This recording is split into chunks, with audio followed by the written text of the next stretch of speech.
ছুটে আসবে, সবাই ছুটে আসবে আপনাকে শেষ বিদায় দিতে, গুড বাই জানানোর জন্য। আল ওয়াদা, বিদায় জানাতে আসবে সবাই। 4 তাকবীর দিয়ে আপনার জানাজা হবে, অশ্রুসিক্ত জানাজায় আপনার বিদায় হবে। কাঠের খাটিয়ার মধ্যে করে কাঁধে তুলে আপনার কবরে নেওয়া হবে।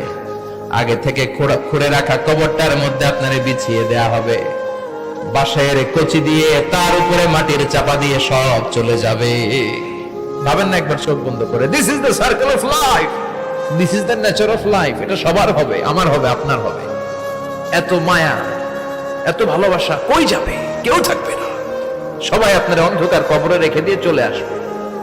উপরে বাঁশের কঞ্চি, তার উপরে মাটির চাপা, অন্ধকার আর অন্ধকার।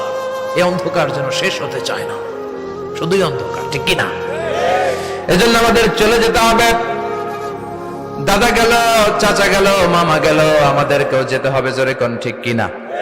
একদিন মাটির ভেতরে হবে ঘরে মন আমার, কেন বন্ধ দালান ঘর? প্রাণ পাখি উড়ে যাবে পিঞ্জর ছেড়ে,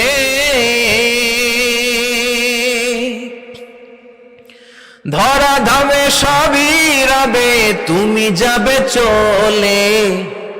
বন্ধু বান্ধব যত, মাতা পিতা যারা সুত, সবই হবে তোমার পরে। মন আমার কেন বন্ধ দালান ঘর? একদিন মাটির ভেতরে হবে ঘরে মন আমার, কেন বন্ধ দালান ঘর? ঠিক কিনা? সব করে থাকবে, চলে যেতে হবে আমাদেরকে। এজন্য আখিরাতের কথা যেন আমাদের স্মরণ হয়। বিশ্বনবী বলতেন, নাহাইতুকুমান জিয়ারাতিল কবুর, আমি তোমাদেরকে কবর জিয়ারত করতে আগে নিষেধ করতাম, কিন্তু এখন নিষেধাজ্ঞা প্রত্যাহার করে নিলাম। এখন সব সময় তোমরা কবরের সামনে যাবা আর জিয়ারত করবা।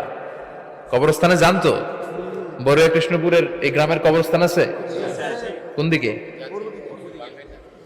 পূর্ব দিকে আছে, গোখরার জলের ওদিকে। যান আপনারা, একটু যাবেন, একটু গেলে আখিরাতের কথাটা স্মরণ হবে। ওখানে ছোট শিশুরা শুয়ে আছে, কিশোর যুবকরা আছে, আপনার মতো তাগড়া যুবক মুরব্বীরা আছে। এরা এই এলাকায় থাকতো, এরা আকাশ থেকে নেমে আসে না, এই এলাকার সন্তান, আজ নাই।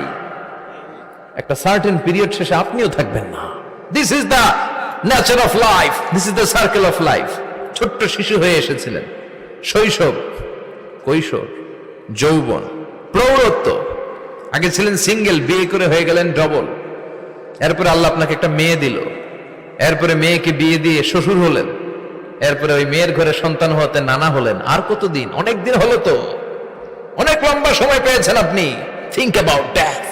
এবার যাওয়ার কথা ভাবেন, আখিরাতের সামানের কথা ভাবেন, ফিরে যেতে হবে। কি শক্তিশালী যুবক, বার্ধক্য চলে আসলে লাঠি ছাড়া চলতে পারে না। কুচকুচে কালো দাড়ি সাদা হয়ে যায়, দাড়ির শুভ্রতা, বয়সের ভার, রং ধরা যৌবন জং ধরে শেষ, ঠিক কিনা? This is the circle of life.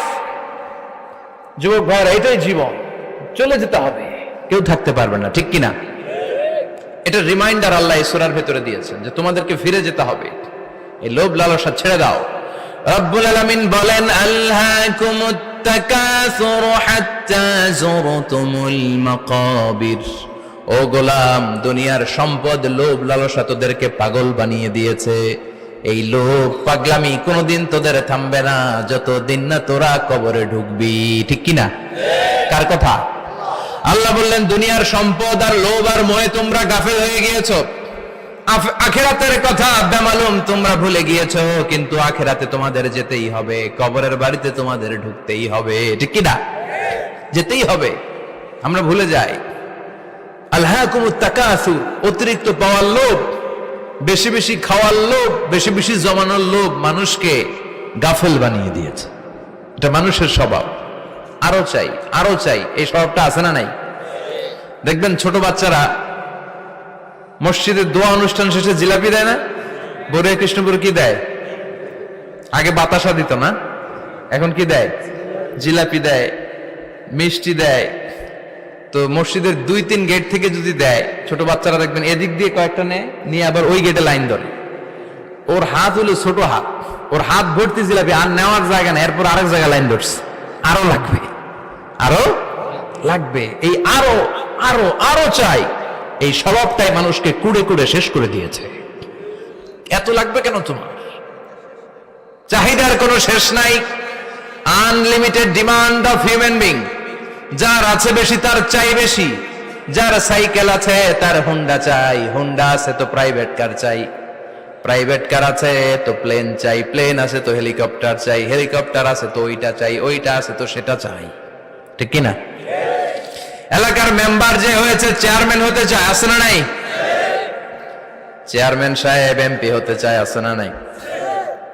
MP সাহেব মন্ত্রী হতে চায়, আছে না নাই? মন্ত্রী সাহেব প্রধানমন্ত্রী হতে চায়, আছে না নাই? কিন্তু এই দেশে সুযোগ নাই। কথা কন, এই দেশে প্রধানমন্ত্রী সিলেক্টেড, 2-3 জনের বাইরে কেউ প্রধানমন্ত্রী হইতে পারবি না, ঠিক কিনা? আমার এই জীবনে তো আমি 2-3 জনই দেখলাম। বেগম খালেদা জিয়া, মাননীয় প্রধানমন্ত্রী শেখ হাসিনার ছোট্টবেলা দেখেছি এরশাদকে, আমরা তখন ছোট। তো মানুষের চাহিদার কোনো শেষ নাই, যার আছে বেশি তার চাই বেশি। এজন্য বিষ্ণু বলেছেন, উনজুরু ইলা মান হুয়া আসফালা মিন, তোমার চেয়ে যে খারাপ আছে ওর দিকে তাকাও। ওয়ালা তানজুর মান হুয়া আ'লা মিন, তোমার চেয়ে যে ভালো আছে ওর দিকে তাকাও না, তোমার চেয়ে যে খারাপ অবস্থানে আছে ওর দিকে তাকাও। অনেকে নিজের অবস্থান নিয়ে সুখী না, এরকম আছে না নাই? আল্লাহ আমার এটা দিল না রে, ওইটা দিল না রে, পাইলাম না রে, কিচ্ছু হয় না, কি করব জীবন, হতাশ। আসলে আছে কিন্তু অনেক, কিন্তু শুকরিয়া নাই, ডাকাত, ঠিক কিনা? নিজের অবস্থান নিয়ে সুখী না, কিন্তু অনেক লোক আছে তারা আপনার অবস্থানে পৌঁছতে চায়। তাদের দিকে তাকিয়ে দেখেন, আপনি যে অবস্থানে আছেন এই অবস্থানে পৌঁছাটা অনেকের কাছে স্বপ্ন। তারা প্রতিনিয়ত সংগ্রাম আর স্ট্রাগল করে যাচ্ছে আপনার অবস্থানে পৌঁছতে, আর আপনি এটা নিয়ে সন্তুষ্ট না। শেখ সাদির নাম শুনেছেন? বালাগাল উলা কাশাফাত দুজা, এই কবিতাটার রচয়িতা ইরানের বিখ্যাত এক কবি। উনি একবার আর্থিক সমস্যার মধ্যে দিয়ে সময় কাটাচ্ছেন, টাকা নাই, পয়সা নাই, পায়ে দেওয়ার মতো জুতা নাই। উনি খুব দুঃখ পেলেন, হায় রে, আমি ইরানের এত বড় কবি, আমার পায়ে দেওয়ার মতো জুতা নাই। দুঃখ ভরা মন নিয়ে রাস্তায় হাঁটতে বেরোলেন। হাঁটতে হাঁটতে হঠাৎ দেখলেন একটা লোক শুয়ে শুয়ে কাঁদছে, ওই লোকটার 2টা পাই নাই, পাই নাই। উনি সেজদায় পড়ে গেলেন, আল্লাহর কাছে ক্ষমা চাইলেন, আল্লাহ অনেক দিয়েছো, শুকর আলহামদুলিল্লাহ। এজন্য যেই পরিস্থিতিতেই থাকি না কেন আমরা কি পড়বো? জোরে বলেন, কি পড়বো? এজন্য কানাতু মিনাল ইসলাম, অল্পে তুষ্ট থাকার নাম হলো ইসলাম। সম্পদ লাগবে কিন্তু সম্পদের পাহাড় লাগবে না, ঠিক কিনা? অল্প খান, অল্প পড়েন, অল্প জামান, অল্পের ভেতরে বরকত ঢুকাইয়া দিছে কে? দেখবেন যাদের সম্পদ অল্প তারা সুখী বেশি। জরিপে এটা দেখা গিয়েছে, অনেক সার্ভেতে এটা এসেছে, যারা সম্পদশালী এরা দুঃখী বেশি, এদের দুঃখ বেশি, টেনশন বেশি। খুব স্বাভাবিক, টাকা যার বেশি রোগ তার বেশি, টাকা যার বেশি টেনশন তার বেশি, টাকা যার বেশি ঘরে শান্তি তার কম, আছে না নাই? ঘরের ভেতরে অশান্তি, ছেলে কথা শোনে না, ছেলে টানে গাঞ্জা, মেয়ে করে পরকিয়া, আছে না নাই? স্ত্রী কথা শোনে না, ভালোবাসা নাই, ঘরটা জাহান্নামের টুকরা। রোগ বালাই, এক একটা হসপিটাল বিল পরিশোধ করতে মাসে 5 লাখ 10 লাখ, আছে না নাই? কিছু খেতে পারে না, ডাক্তার একেবারে ডায়েট মেনু বেঁধে দিয়েছে, ডায়েট, ভেরি ডায়েট মেনু, এটা এটা এটা এটা কিছুই খাবেন না, শুধু গরু খাবেন না, খাসি খাবেন না, চিংড়ি খাবেন না, খালি ঘাস খাবেন, ইচ্ছে মতো ঘাস খাবেন, মানে ঘাস জাতীয় যত আইটেম আছে সব খাবেন, শাক খাবেন, সবজি খাবেন, সালাদ খাবেন, গরু, চিংড়ি, মুরগি, গোশত, ইলিশ কিছু খেতে পারে না। তাহলে রোগ বেশি, খাওয়ার মজা নাই, ঘরে সাংসারিক শান্তি নাই, খালি ব্যারাম আর ব্যারাম, ঠিক কিনা? কিন্তু সম্পদের পাহাড় ঘটেছে।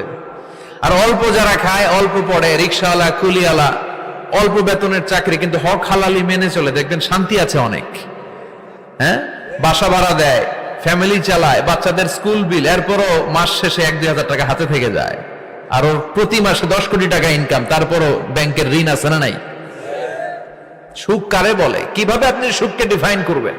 সুখ তো টাকায় কিনা যায় না, শান্তি টাকা দিয়ে হয় না, শান্তি দেওয়ার মালিক কে? শান্তি আছে অল্প খেয়ে শুকর করার মধ্যে, শান্তি আছে আলহামদুলিল্লাহর মধ্যে, চিল্লায় বলেন ঠিক কিনা?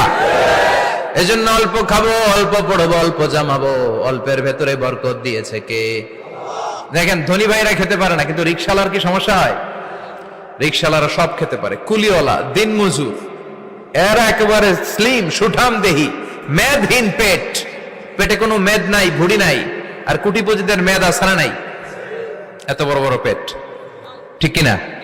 আমাদেরও পেট আছে, তবে হালাল পেট, এটা হারাম টাকা দিয়ে এই ভুড়ি বানাই নাই আমরা। ছেলে বলেন ঠিক কিনা?